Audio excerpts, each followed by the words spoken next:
So what does this investigation, Vernon, focus on then?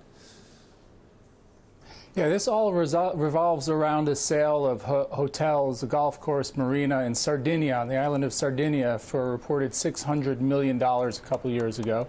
And the Italian taxman, and in this case a prosecutor, contended that Barrack and Colony owed a bunch of back taxes in the way that they had structured the deal. And what Barrack and Colony have done is come back and say what they've done is totally normal, essentially saying that the prosecutor doesn't understand the way that different EU countries and their different tax regimes can help them structure their deals, in this case through Luxembourg.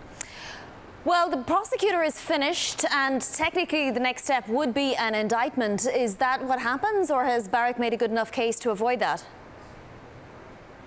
I mean, the interesting twist in this is that Colony, the investment company that they used to do this deal, has already settled the tax bill, paying about $25 million to the Italian tax authorities. Yet the prosecutor has continued with his part of it, and it'll be up to the prosecutor, but also the suspects in the case, of which there are many, have a chance to respond also. So actual charges in the case, of which there are none at this point, would be a next step, and not even a step that's assured.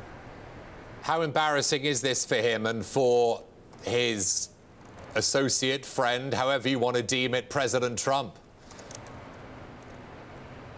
Well, that's to be seen. What's interesting is that this case has kicked around for a while now, a couple of years in Italy, and only really got attention now because of who's in the White House and the fact that one of his friends and advisors is involved. And in a lot of ways, this case isn't much different from some of the big American companies, tech companies, that have used creative ways to lower their tax bills, but none of them has a friend as a sitting president.